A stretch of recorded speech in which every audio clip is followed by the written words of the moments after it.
Définissons à présent ce qu'on appelle un sous-espace vectoriel engendré par une famille finie de vecteurs. C'est la définition 4 de votre cours. On va donc se donner comme d'habitude E un K-espace vectoriel et U1, U2 jusqu'à UN, une famille finie de vecteurs de E. On va définir vect de U1, UN.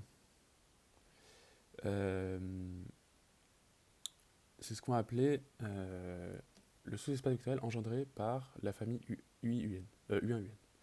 Ça va être donc l'ensemble des combinaisons linéaires des vecteurs de U1, UN, soit l'ensemble des vecteurs qui s'écrivent lambda 1 fois U1 plus lambda 2 fois U2, etc. jusqu'à lambda n fois UN, où lambda 1, lambda 2, lambda n sont une famille de n scalaires.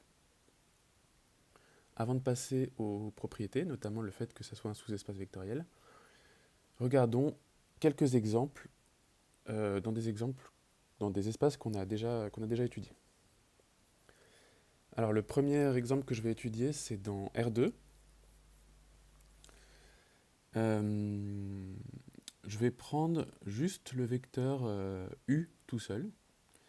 Donc vous avez un vecteur U comme ça, de coordonnées 1 en abscisse, 1 en ordonnée, et on va supposer que U tout seul forme une famille. Une famille à un élément, et on va se demander ce que c'est que l'espace engendré par ce vecteur U. Alors par définition, c'est l'ensemble des vecteurs qui vont s'écrire comme combinaison linéaire de U, c'est-à-dire comme lambda fois U, où lambda va être un scalaire. Donc en l'occurrence un scalaire réel. Donc ce que je vais faire, c'est que je vais me donner un curseur ici.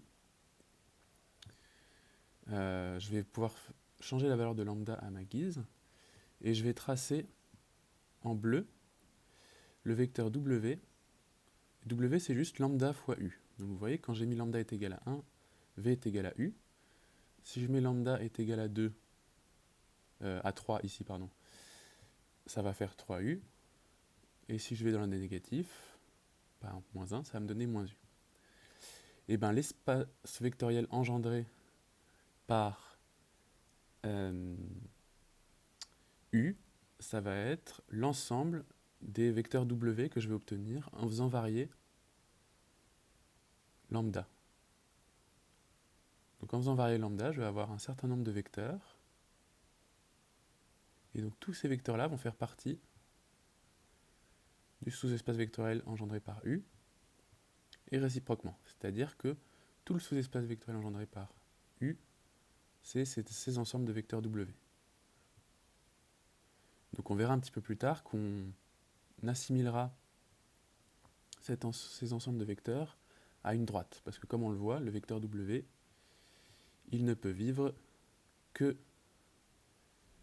sur la droite qui est portée par le vecteur U. Alors on va prendre un autre exemple. Maintenant, on va mettre un deuxième vecteur dans la famille. Donc je vais prendre un vecteur V de coordonnées 1 en abscisse et 0 en ordonnée, et me demander ce que c'est que la famille engendrée par U et V. Alors la famille engendrée par U et V, ça va être... l'espace vectoriel engendré par U et V, ça va être l'ensemble des vecteurs qui s'écrivent comme lambda fois U plus mu V, où lambda et mu sont réels. Donc je vais garder mon curseur lambda, et je vais me rajouter un curseur ici pour mu. Alors je vais le mettre à 0 au départ.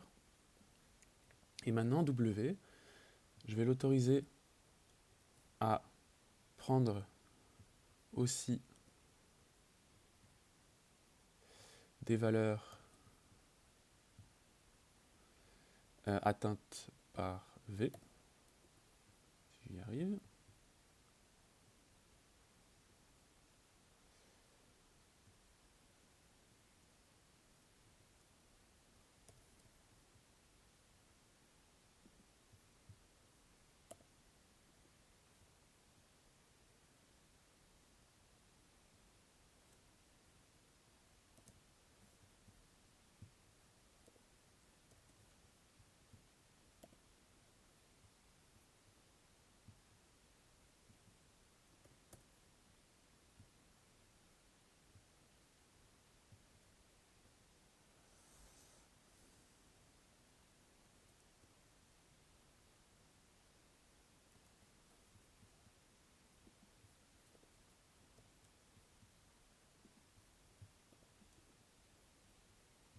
Voilà.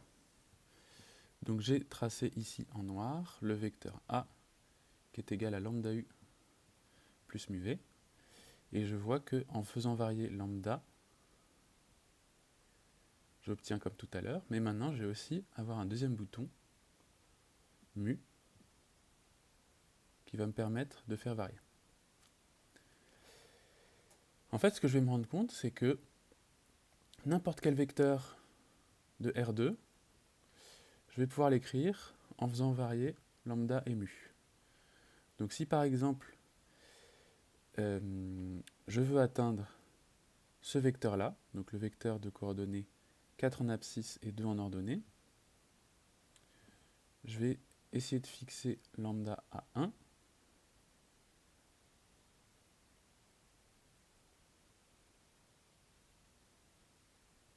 Et mu à 2. Non, pardon, lambda à 2 et mu à 2. Donc je vais devoir mettre lambda à 2 et mu à 2. Et voilà. Et je pourrais faire ça avec n'importe quel point. Pour n'importe quel point du plan n'importe quel vecteur du plan que j'essaie d'atteindre, je vais pouvoir faire varier lambda et mu de sorte à atteindre ce point-là.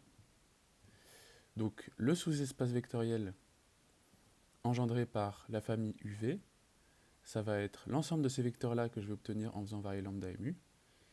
Et en fait, plus tard, on l'assimilera à tout l'espace R2, puisqu'on se rend compte que à n'importe quel point du plan que je veux atteindre, je peux l'atteindre si je fais varier mu et lambda de manière intelligente.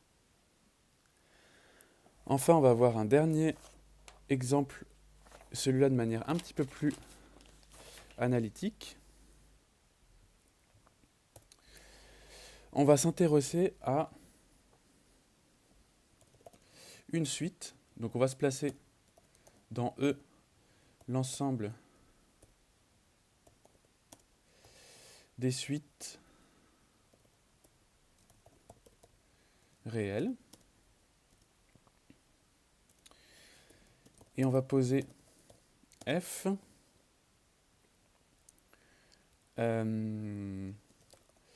l'ensemble des suites qui vérifient la relation de récurrence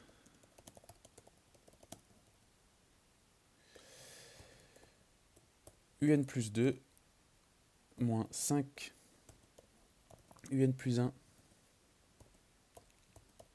plus 6 un égale 0.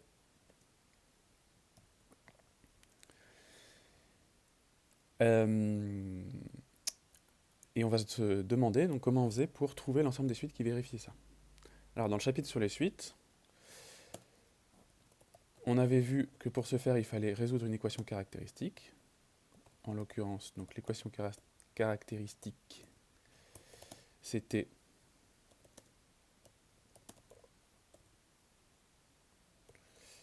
donc de cette suite récurrente double, c'est R2 moins 5R plus 6 égale 0.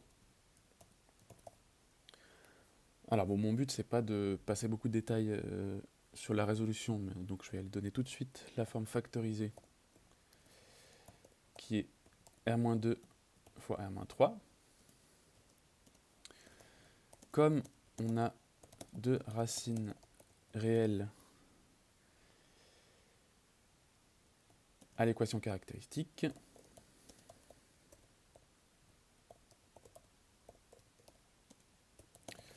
nous savons que l'ensemble des solutions s'écrit sous la forme. Alors l'ensemble des solutions, on a vu que c'était... Alors l'ensemble des suites qui vérifiaient ça, s'écrivait forcément sous la forme lambda fois 2 à la puissance n plus mu fois 3 à la puissance n.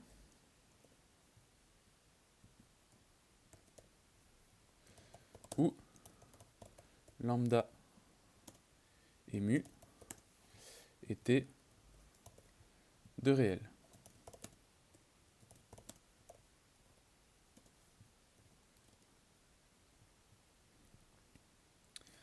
Ainsi,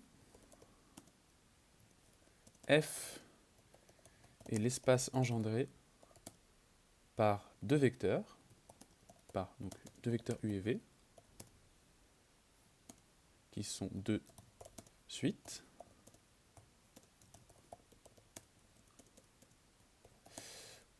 Où U, c'est quoi? Et bien c'est la suite de la puissance n, et V, c'est la suite 3 à la puissance n. Donc ça, c'est un espace qu'on a déjà vu, hein, l'ensemble des solutions d'une relation de récurrence double. C'est un sous-espace vectoriel engendré par une famille de deux vecteurs, en l'occurrence ici 2 à la puissance n et 3 à la puissance n.